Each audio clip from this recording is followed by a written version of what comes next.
everyone, welcome back to the channel. Today we are going to discuss an essential part of system design that can save your business during a crisis: disaster recovery. Disaster recovery is a process of restoring systems and data following a major disruption like natural disaster, power outages, or cyber attacks.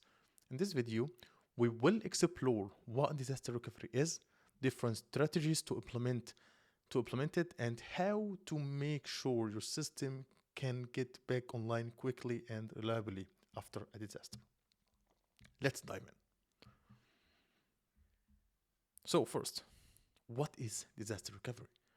Disaster recovery, or DR, is a set of processes, tools, and strategies that organizations use to recover and restore critical systems, data, and operations after a major failure or disaster.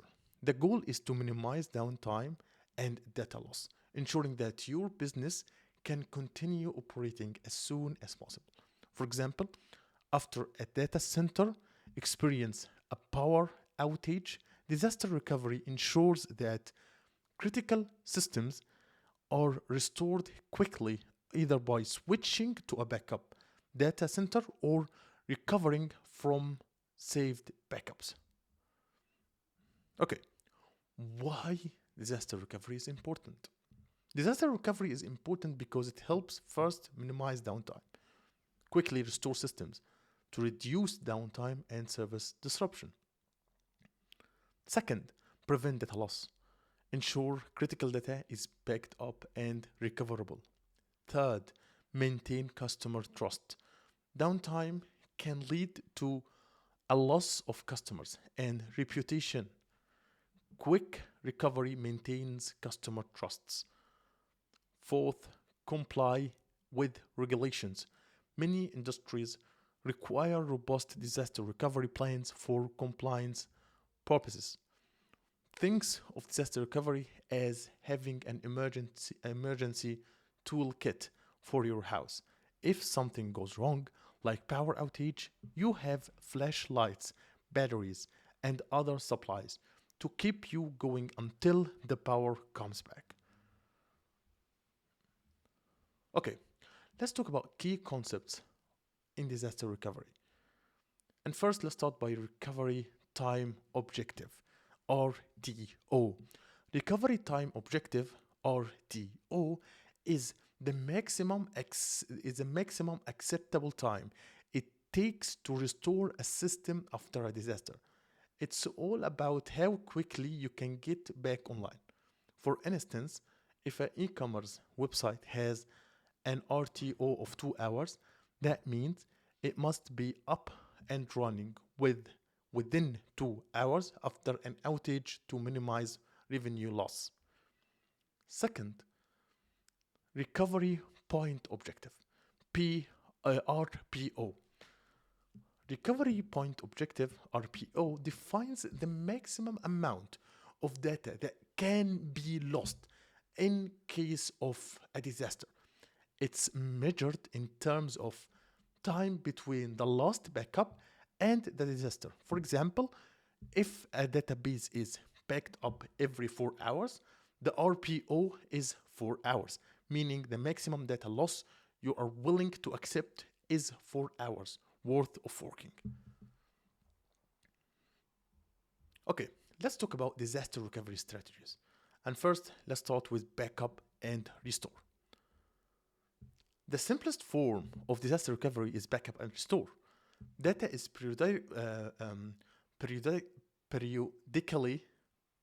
periodically packed up to an off-site location, and if the disaster occurs, the data is restored. For small businesses, packing up data to cloud storage like AWS S3 or Google Drive and restoring it after a failure is a common disaster recovery strategy.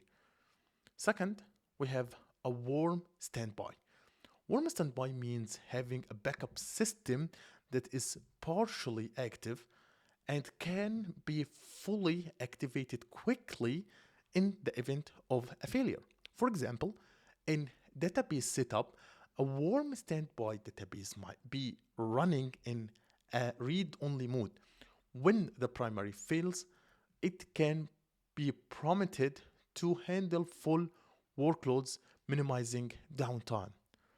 Third, there is multi-site or active-active. Active-active strategies involves running systems in multiple locations simultaneously. If one system goes down, the others continue serving users seamlessly. A cloud services like AWS can run instances in multiple regions around the world, and if one region experiences an outage, traffic automatically routed to another region. 4. Cloud disaster recovery. Cloud disaster recovery involves using cloud providers like AWS or Google Cloud for backup and recovery. These platforms offer services like AWS backup and, for example, Azure site recovery to help automate disaster recovery processes. Cloud-based disaster recovery is popular because it provides scalability and reduces the need for maintaining dedicated disaster recovery infrastructure. Let's talk about a real-world example of disaster recovery. We can take a first example, which is Netflix. Netflix is a great example of a company within a strong disaster recovery strategy. They use a multi-region deployments to ensure that their service remains available even if one region goes down.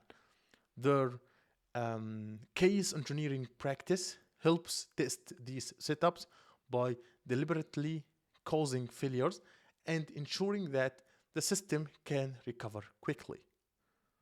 Okay, let's talk about some challenges in disaster recovery. The first thing will be cost.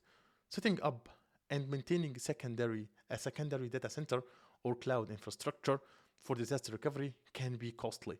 Second, complexity, because configuring data replication, automated failures, and synchronization across locations adds complexity. Third, testing. Regular testing is crucial to ensure disaster recovery plans work as expected, but testing disaster recovery scenarios without affecting users can be quite challenging. Okay, let's talk about best practices for disaster recovery. First, regular backups and testing. Regular backups and testing are crucial.